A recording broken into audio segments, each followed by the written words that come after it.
What's up sa mga kahombre ka dyan? Makagagawa sa amin naman niya pala to. Alam nyo mga kahombre ko, meron kumakalat sa putang inang Facebook na akala ng mga tao na si Yuki Yukikay ay isang babae. Yung pala ang totoo dyan, bakla.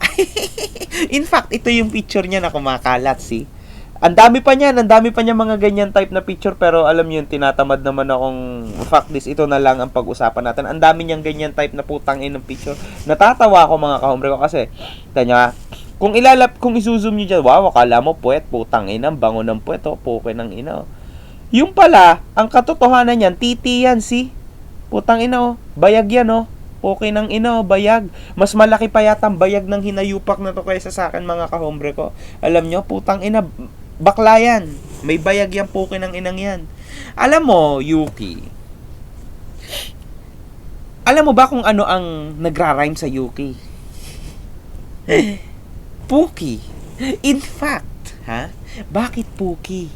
Kasi kahit kailan di ka magkakaroon ng puke. Hanggang Puki ka lang. In short, fake. Alam mo, Yuki, ha? Ang sarap mong, alam mo, ang sarap mong palamunin, ha? Ng puke. Para naman finally, ha?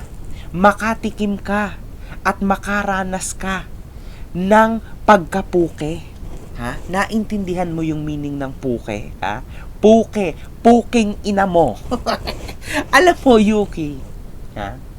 Hindi mo dapat kahit kailan ikakahiya yung titi mo. Sinasabi mo sa post mo na babae ka, hindi ka putangin ng bakla. Pero yung totoo, bakla ka. Ha? Ako na nagsasabi sa'yo, putangin mo, bakla ka. Bakla ka.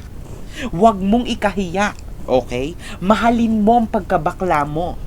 Hindi sa ganyang paraan mo dapat mahalin ang pagkabakla mo.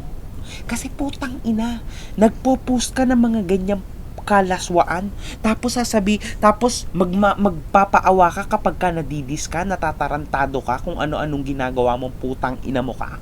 Ha? Anong klase yan? At saka, wag ka mag-post ng mga ganyan. Ang dami mga kabataan na totoong mga babae na may mga puri, may mga puke, may suso. Hindi tulad mo na fake lang. Na baka gumaya sa mga kalaswaan mong hayop ka.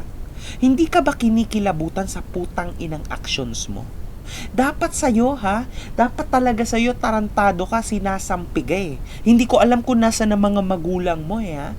Parang pinabayaan ka ng hinayupa ka sa galawan mo na yan, ha?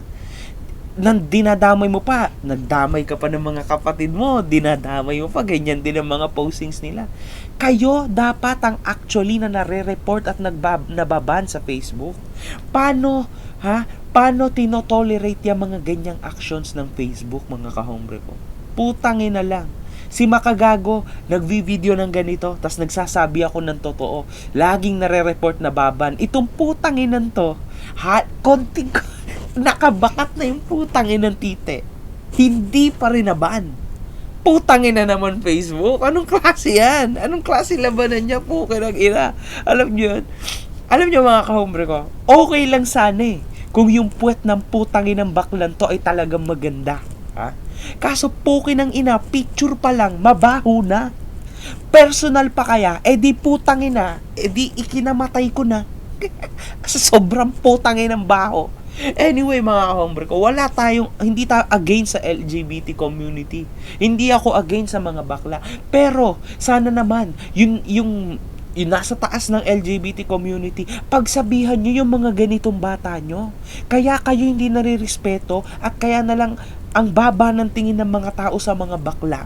Gawa ng putang inan tong gantong galawan. Ha? Dapat dito, ha, itinatakwil sa komunidad nyo. Dapat dito tinuturuan ng putang inang leksyon. Hindi dapat dito pinuputol na ngayon pala. Kaysa pinapahaba nyo pa hanggang sa makopya pa to ng iba. Kaintindihan nyo yun. Ha? Tangina, syempre wala sa inyo responsibilidad niya kasi hindi naman kayo magulang. Pero sana naman, nakikita natin to online. Hindi dapat natin to, alam nyo, pagkaisahan, pagtawanan, ganyan. Dapat dito, sa tarantado na to, nire-report na para mawala na ng tuluyan. Ha? Anyway, mga kahombre ko, kayo nang bahalang humusga.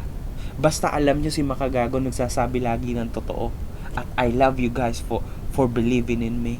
Ha? Marami pang susunod. Putang ina mo, Yuki. Ha?